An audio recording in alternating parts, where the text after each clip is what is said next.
What's up, everybody? Here to do another countdown video, another top 5 countdown.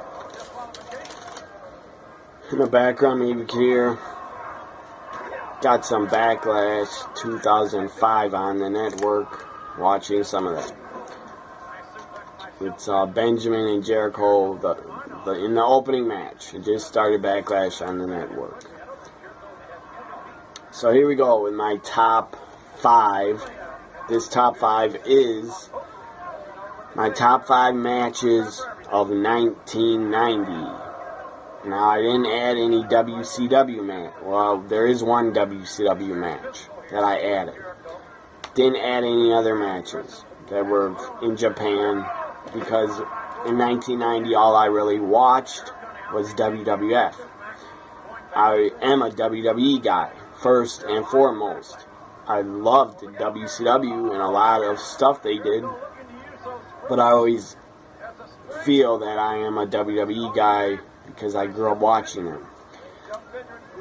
I mean, I grew up watching them way more when I was a kid than the NWA and WCW. So 4 of these matches of this top 5, 4 of them are from the WWF. Again, honorable mentions. There were very good matches I could have added to this list, could have made a top 10, but I just wanted to keep it at the top 5 because the shows are shorter. So here we go. Honorable mentions that could have been on the list. Matches like Ric Flair, Lex Luger from Wrestle War 90 pay-per-view. That was a pretty damn good match. Ric Flair carried Lex Luger and made him give out a good match and made him put on a good match because of Ric Flair carrying him. I'm sure Ric Flair called every spot in the match, and Luger already knew what to do because he wrestled Flair in '88.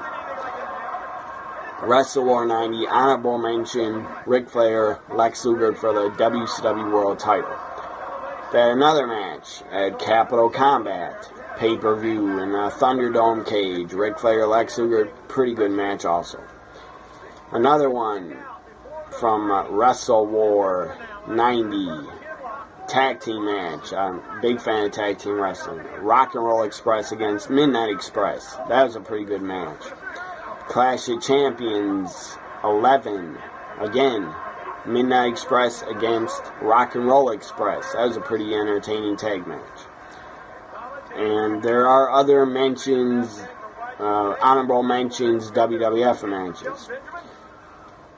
Demolition against Hart Foundation, SummerSlam 1990. That 2 out of 3 falls for the tag titles. That is pretty good. So that's honorable mentions that I got. That's really all I could think of right now. So here we go, my top 5 matches of 1990.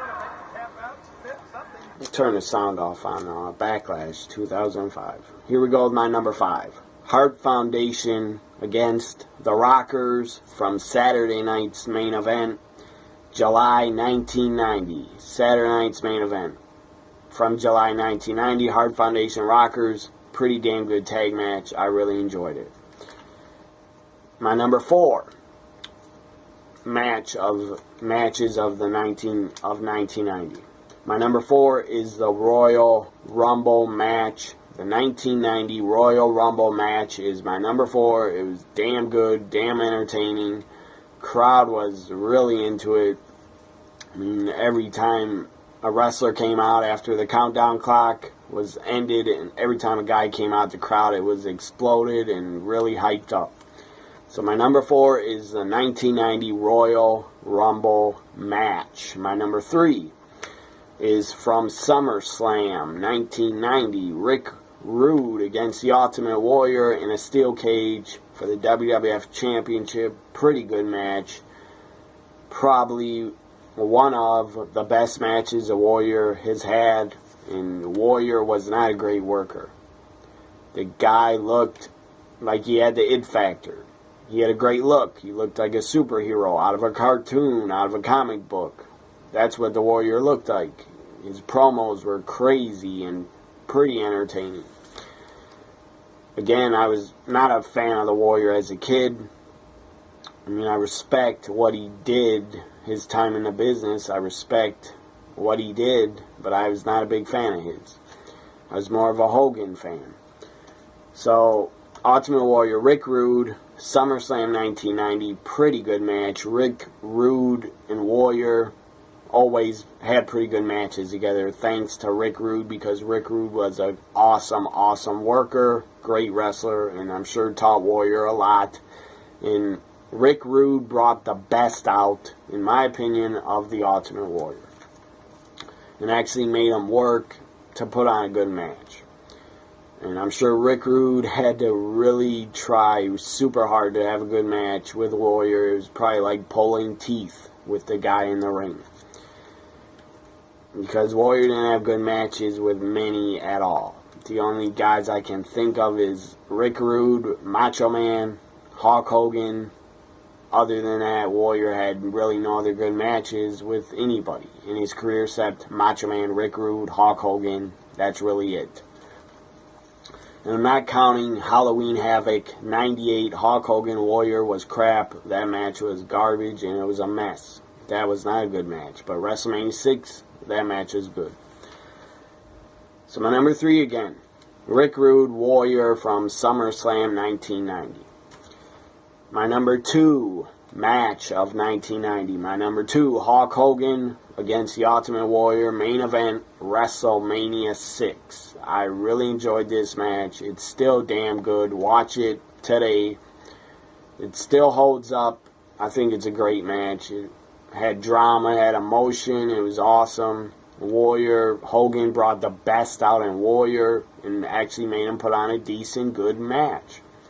Number 2, Hulk Hogan Warrior, WrestleMania 6. My number 1 match, or favorite match, or best match, whatever you want to call it. My number 1 match of 1990 is Sting against Ric Flair at the Great American Bash 1990 for the WCW World Title. Sting's first ever world title win in his career. And a guy he started with, the Ultimate Warrior. Sting and Warrior started together. They were a tag team. They broke into business together. Pretty weird that they both broke into the business. Listen to this. Warrior won the title in 1990 for the first time. And then a couple months later, the guy he started with, Sting, who Sting was 100,000 times better than Warrior in every possible way. He could cut promos and he was a better worker than Warrior. But still, Warrior won the world title in 1990 for the first time. And then months later, his partner that he started with, Sting, won the world title for the first time also in July 1990. Just think about that. That's pretty crazy that you start with another guy in the business and then you break apart, work for different companies, go your separate ways, and then in the same year, and it happened in 1990, in the same year, both of you become world champions of your companies you're working for. That is pretty crazy to think about. And both guys were given the ball by both companies to run with it. Sting, his title reign lasted until, I believe, January 1991, I think, or February 91, or January, one of those months. Sting lost it to Ric Flair at a live event house show in New Jersey for some reason against Ric Flair. I don't know why he lost at a house show. That was kind of stupid, but whatever. Warrior also lost the title at a pretty decent reign of a lot of months. Warrior also, the Ultimate Warrior, lost the title in January 1991 to Sergeant Slaughter at Royal Rumble 91. So both guys won the title. Sting and Warrior broke in together. Both of them won their first world title in 1990. And they both lose the world titles in 1991. Pretty crazy. I believe Sting, I think it was January or February 91 that he lost the world title back to Ric Flair at a live event house show. I have the date somewhere on my wall, actually, but I don't know where it is. Let's see here. I have too many damn pictures up here. But I do have the date, and I believe it's January or February 91 that Sting lost the world title back to Ric Flair at a house show live event in East Rutherford, New Jersey, I believe. And Warrior, of course, he lost the title, Royal Rumble 91. So that's my top 5 matches of 1990, in my opinion. 4 WWF matches, because I watched way more WWF back in 1990 than WCW. But my number 1 match of 1990, Sting, Ric Flair, Great American Bash 1990. Hope you enjoy my top 5 matches of 1990. Follow me on Twitter at TNA WWE Guy, also at NXT WWE Guy. Also subscribe to my YouTube. Have a great weekend, whatever day you're watching this. Have a good night, have a good day. Bye for now.